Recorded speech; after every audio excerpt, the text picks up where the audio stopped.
गुरुर्ब्रह्मा गुरुर्विष्णु गुरुर्देवो महेश्वर गुरुर्साक्षात् परब्रह्म तस्मै श्री गुरुवे नमः। अज्ञानतिमिरान्धस्य ज्ञानाञ्जनशलाकया चक्षुः उन्मीलितं येन तस्मै श्री गुरुवे नमः। बोले सच्चिदानंद भगवान की जय। गुरु की महिमा वेदों शास्त्रों ने बताई है। गुरु की आवश्यकता क्यों? हर व्यक्ति अपने अनुभव से कुछ सीखता है और उस सीखने के बाद यदि वो जीवन में उस शिक्षा को किसी को न दे तो दूसरे व्यक्ति को पुनः उसी अनुभव को करना पड़ेगा। और यदि हर व्यक्ति अपने अपने अनुभव को सीखता रहेगा तो जीवन उस अनुभव को प्राप्त करने में ही चला जाएगा।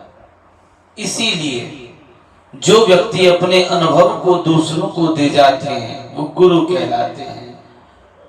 अर्थात जो अपने ज्ञान, जो अपना एकत्रित किसी भी प्रकार का ज्ञान है वो किसी और को दे जाते हैं, अपने ज्ञान से दूसरों के अज्ञान को हटाते हैं, वो गुरु कहलाते हैं। इसीलिए इसमें दो शब्दों का प्रयोग, दो अक्षरों का प्रयोग है, गु गुरु। गु का मतलब होता है अंधकार और रू का मतलब होता है प्रकाश। अंधकार से जो प्रकाश की ओर ले जाए वो गुरु है। मैं इसके साथ साथ एक बात और भी बताना चाहता हूं कि गुरु का मतलब है अंधकार से प्रकाश की ओर ले जाने वाला, ना कि वो एक समुदाय को इकट्ठा करना, समुदाय को जोड़ लेना। ये नेताओं का कार्य होता है। कुछ गुरु न होकर नेतृत्व करते हैं लेकिन नाम गुरु होता है, वो गुरु नहीं होते। गुरु तो वो ही होता है जो अपने ज्ञान से दूसरों के जीवन में उजियारा लाते हैं। तो इसीलिए गुरु को महान बताया गया है। गुरु महान है, लेकिन आपको पहचान करनी पड़ेगी कि गुरु वो है या नहीं, ये आपका अपना निर्णय है। तो आइए गुरु के लिए नमस्कार करते हुए अपने भावों को अर्पित करें, क्योंकि गुरु पूर्णिमा का जो उत्सव है वास्तव में गुरु को अपने भाव प्रकट करने का, गुरु के सामने अपनी कृतज्ञता दिखाने का, गुरु को नमन करने का, गुरु के दिए हुए ज्ञान को ग्रहण करने के पश्चात उनको आभार प्रकट करने का ये समय है। गुरु पूर्णिमा। पूर्णिमा चंद्रमा जिसमें पूर्ण होता है उसे पूर्णिमा कहते हैं।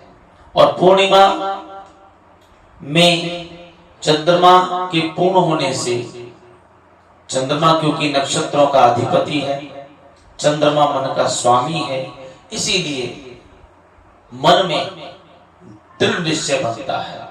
चंद्रमा इसीलिए पूर्णिमा का पूजन, पूर्णिमा की कथाएं, पूर्णिमा में सत्यनारायण भगवान का पूजन, पूर्णिमा में जो व्रत किया जाता है उससे हमारा मन दृढ़ होता है, दृढ़ संकल्पित होता है, मन पर नियंत्रण किया जा सकता है। इसीलिए मन पर नियंत्रण करते हुए गुरु के सानिध्य में गुरु को नमस्कार करते हुए पूर्णिमा में गुरु को जोड़ दिया। अर्थात आपके मन को चलाने वाला, आपके मन को सही संस्कार देने वाला जो गुरु है, आज उसका पूजन करना है, आज उनको नमन करना है, आज उनके लिए जितना हो सकता है प्रेम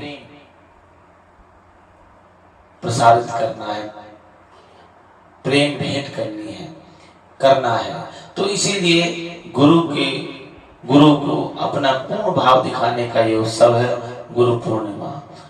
कहा जाता है गुरु पूर्णिमा के दिन वेद व्यास, पाराशर एवं सत्यवती के पुत्र श्री वेद व्यास, जिन्होंने 18 पुराणों को लिखा, महाभारत जैसे महाकाव्य को लिखा, उन वेद व्यास जी का जन्म दिवस भी है।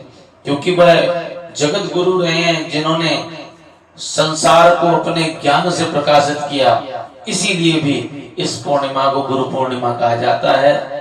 तो आज हमें वेद व्यास जी का पूजन, व्यासपीठ पर बैठे जो महानुभाव होते हैं उनका पूजन, जो हमने गुरु बनाए होते हैं उनका पूजन, विद्यालयों में जो गुरु होते हैं उनका पूजन, या जीवन में हमने जिनसे भी सीखा है उनका पूजन, माता पिता आदि का भी पूजन किया जा सकता है। इस वर्ष 24 जुलाई 2021 को यह पर्व है। 23 जुलाई को भी पूर्णिमा है, लेकिन उदया तिथि में नहीं है, और इसीलिए व्रत आदि तो 23 को किए जा सकते हैं, लेकिन जो पूर्णिमा, गुरु पूर्णिमा का जो लाभ है, पूजन का जो दिवस है, वो 24 है। तो इसीलिए 24 जुलाई 2021 को इस पूजन को करें, सभी गुरुओं को नमन करें। मेरा भी सभी गुरुओं को, जिन्होंने, जिनसे भी मैंने अपने जीवन में कुछ सीखा है, मैं उनको नमन करता हूँ। ज्ञानम इच्छेतु शंकर, शंकर भगवान की पूजा करने से मेरे जीवन में आनंद की प्राप्ति हुई, मुझे थोड़ा ज्ञान की प्राप्ति हुई, नहीं तो मैं तो बिल्कुल अज्ञानी ही था। और सबसे ज्यादा संस्कार जो बचपन में माता पिता से प्राप्त होते हैं, उनको नमन करता हूँ। पिताश्री, जिनका मेरे ऊपर प्रभाव ज्यादा है, अर्थात मैं अपने पिता पर गया हूँ, इसीलिए पिता के प्रभाव से उनको नमन करता हूँ कि उन्होंने निश्चित रूप से, उनके प्रभाव से जो मुझ में सद्गुण आए हैं, उनके लिए मैं उन्हें नमस्कार करता हूं। और सभी गुरुओं को नमस्कार करते हुए आपसे प्रार्थना करता हूं कि गुरुओं को सदैव नमन करें, उनकी सदैव उनका सम्मान करते रहें और कभी उन्हें न भूलें। बोले सच्चिदानंद भगवान की जय।